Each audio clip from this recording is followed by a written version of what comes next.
Good afternoon, everybody. Another week on the road as we prepare to travel to Kansas. We had a good visit to Dallas, Texas. First time I'd been to SMU, and it went pretty well. We played two really good teams, two teams that I think may have been the round of 16 a year ago in the NCAA tournament. Houston lost quite a few players from that team a year ago, but they reloaded nicely and were very competitive. We were able to sweep them in a match in which I thought we played very well on Friday. And then on Saturday, we played our friends from Lexington, Craig Skinner's team that has been very, very good as of late. I think they've won the SEC title for several years in a row. So we knew that that was going to be a real battle, and it was. They beat us the first set, and then I thought we really for the first time all season hit on maybe 5 or 6 cylinders against Kentucky. I felt like that was the first time I've seen us play at the level I see us in practice from time to time.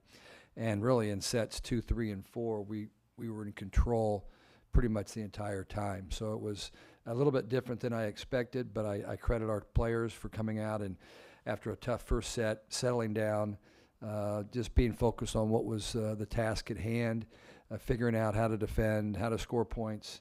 And so I thought it was a good trip to Dallas, and to come home 8-0 was certainly a good thing. And now looking ahead to Lawrence, Kansas, we play 3 matches.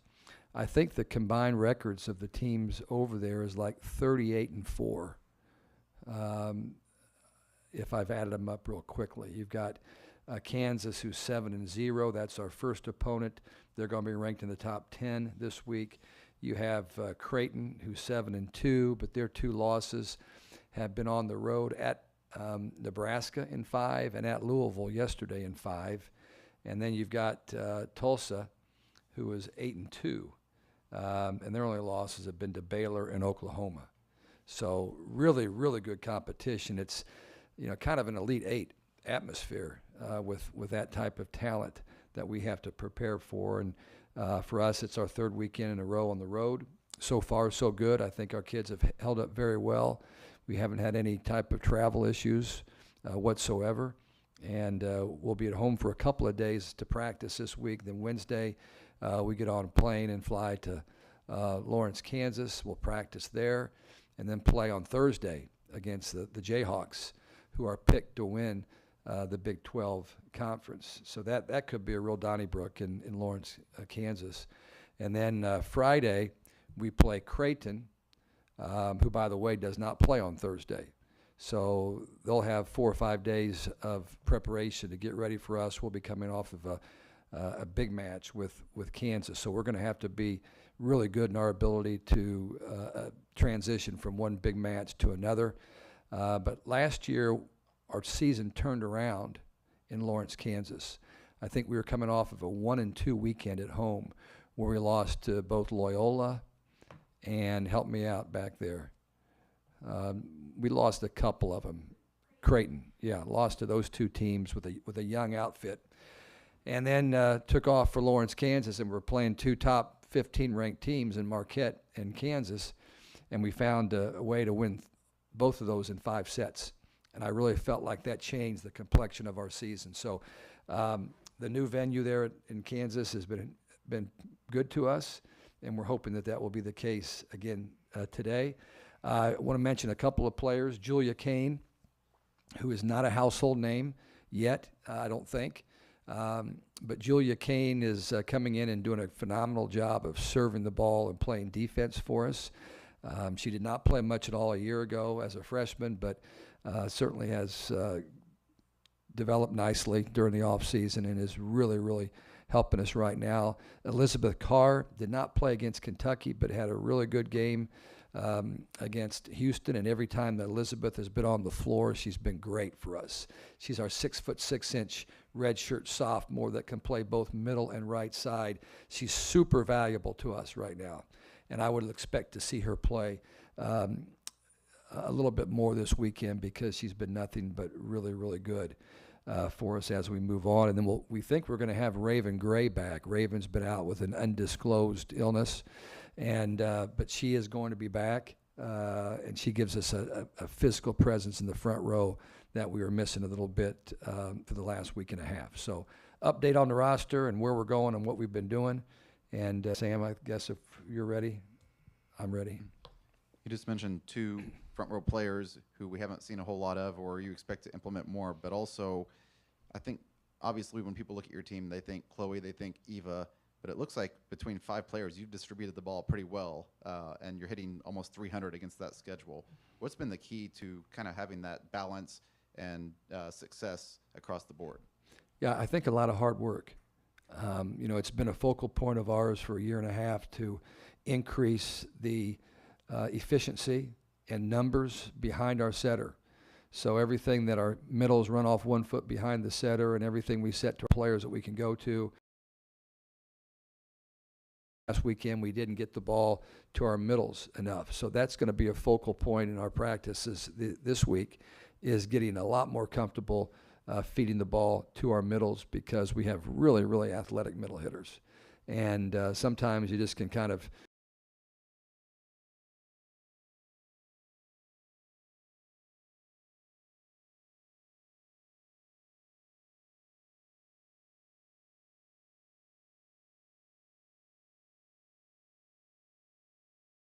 you always measure a great middle blocker, but she does all the things that we need her, which is great for a blocker. And she's doing such a great job of little things as shaping the ball. It's not just going out and putting your hands up in the air.